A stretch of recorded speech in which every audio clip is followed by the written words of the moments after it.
मा बुंगोन सार दिनै जे BMN निउस चेनेल अपेनिं खालामदों?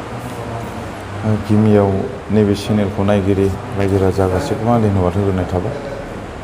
दिनै आं मोजां मोनदों जोंनि गामि एरिया खाथियाव बेंटल एरियायाव दासो जाखांफुनाय लाइमोन जोहोलाव जाय बिथांमोना गावनि मेंनायखौ मेङि बायदि आरो बानायखौ बायि बायदि खालामनानै खस्थ' खालामनानै रायजो राजानि गेजेराव गोबां निउसखौ लाबोयो।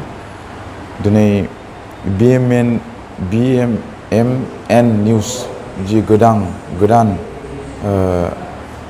दाफुंजादों बा बिथांमोना बानायदों, बिथांमोननि बे निउसनि गेजेरजों जों गोबां रायजो राजानि माखासे मावनो लानाय आरो मावनो गोनां बेफोरबायदि खामानिखौ बिथांमोननि गेजेरजों नुगोन निस्सय।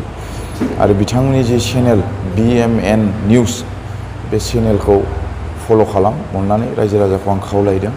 आरो बिथांमोननि जि मावनो लानाय, बे मावनो लानाया निस्सय थार गोसोजों मावनो लानाय। मानो होनना बुङोब्ला बिथांमोना गोबां जायगायाव थांनानै गोबां खस्थ' खालामो। बिथांमोनखौ प्रेक्टिकेलि आं बुंनो हायो जे बिथांमोना आंनि थाखायबो गोबां खस्थ' खालामो।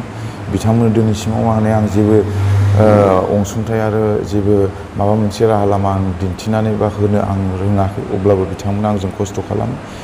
दा बिथांमोननि गेजेरजों गोबां जायगायाव समायसा जानायफोर बा अबावबा प्रग्राम जानाय, अबावबा सोरबा माबा मोनसे बिपद जानाय, बिथांमोननि गेजेरजों जों नुनो मोनो। बिथांमोनखौ जों बाख्नायनांगोन, बिथांमोनखौ जों सनमान होनांगोन। आरो बेजों लोगोसे गोबां जोंनि ओनसोलफ्राव मोजां इउटुबार दासो जाखांफुनाय मानसिफोर दङ। आं नामफोरखौ बुंजोबब्लाबो जोबनाय नङा। आरो बिथांमोनखौबो जों बाख्नायनांगोन। बिथांमोननि थ्रुयैबो जों गोबां रायजो राजानि जि समयसा बेखौ बिथांमोननिफ्राय जों मोननो हायो।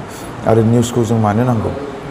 निउसआ जादों जाहैबाय जोङो जायखिजाया बिथिङाव, हमना लादो बबेबा जायगायाव जोङो दाबसे जायगायाव थायो, खिन्थु दाबसे जायगायाव जोङो दाबसे जायगानि मानसिया दाबसे जायगानि समयसाखौ जों मिथिया। आरो दाबसे जायगायाव मोजां कन्डिसन जाना थांबाय, खिन्थु बेखौ जों मिथिया। बेफोरखौ जों मिथिनो थाखाय जे जोंनो निउसखौ नांगौ। दिनै निउस होननाय बुस्थुआ जोंनि थाखाय इम्परटेन्ट। बेनि थाखायनो आं रायजो राजाखौ खावलायो बे BMN निउसखौ जाहाथे बयबो फल' खालामनानै सापर्ट होयो। आं बेखौनो खावलायनाय थाबाय। आरो जाय बिथांमोना बे BMN निउसखौ सोलिबाय थागोन, बिथांमोननि सोलिनायाव मोनफ्रोमबो थाबायनाय आरो आगान होनायाव बिथांमोना